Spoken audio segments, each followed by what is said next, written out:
Welcome to Eerie Bites of History, your daily serving of strange bites of the past. Today, we're looking back into history with 3 eerie stories, all that happened on July 2nd. Let's begin. On July 2nd, 1982, a man named Larry Walters sat down on a common lawn chair. He strapped himself in and took to the skies. He wasn't lifted by wings or engines, but 45 helium-filled weather balloons. In the open air above Los Angeles, Walters had dreamed of flight since childhood, but poor eyesight kept him from becoming a pilot. So instead, he turned to something far stranger, something no one thought could work until it did. Armed with a parachute, a CB radio, some sandwiches, and a BB gun to shoot down the balloons when he wanted to descend, Larry ascended far faster than expected. Within minutes, he was over 16,000 feet in the air, drifting silently into controlled airspace. Commercial pilots reported a man in a lawn chair floating past their windows, and down below, air traffic control scrambled to make sense of what they were hearing. After more than an hour, Walters began popping the balloons, slowly descending, eventually landing, tangled in power lines. He calmly stepped out and said, "A man can't just sit around." The stunt made headlines and drew laughter, disbelief, and awe in equal measures. Larry later described the feeling as euphoric in the air, free in a way he'd never been on the ground.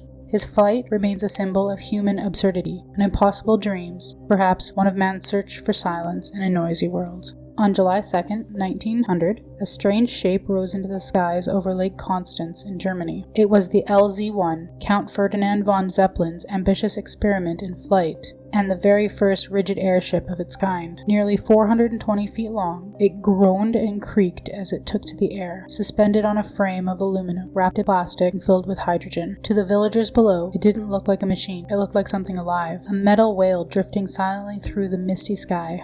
The flight only lasted about 18 minutes and ended due to mechanical failure. It was long enough to cast a deep shadow, literally and figuratively. Locals described the massive silhouette gliding overhead, blotting out the sun and making low, unnatural humming sounds as it echoed off the mountains. Later, folklore in the region would speak of a flying ghost whale that had visited the lake on a summer morning, its song mistaken for thunder, its bones made of fire and wind. This is seen in history as a technological milestone. For those who saw it that day, it was something else entirely. Something that didn't belong to the earth or the sky, but somewhere in between. On July 2nd, 1881, President James A. Garfield walked into a Baltimore railroad station in Washington, D.C., unaware that history and his fate was waiting in that crowd. He made his way through the station. A deranged man named Charles J. Guteo stepped forward, raising a pistol, and shot the president twice at close range. One bullet grazed his arm, the other lodged deep inside his back. Garfield didn't die immediately. In fact, he lingered for 11 long weeks, battling infection, pain, and primitive 19th century medical practices. Doctors probed his wound with unwashed fingers, instruments, and searched blindly for the bullet. The infection that followed would ultimately claim his life, not the gunshot wound itself. His assassin was no ordinary criminal. He believed he had been chosen by God to carry out this act. During the trial, he ranted that it was not murder, it was an act of divine intervention. He spoke in court with eerie calm, reciting scriptures and grinning as he predicted God would be vindicating him. Even his execution, months later, was unsettling. He danced on the gallows and recited a poem he'd written just hours before. Modern doctors agree that if Garfield had been treated with today's sterile techniques, he likely would have survived. Instead, he's become a martyr not only to violence, but to the ignorance of the era.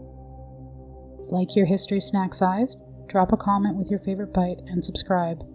Join us daily for your eerie dose of the past.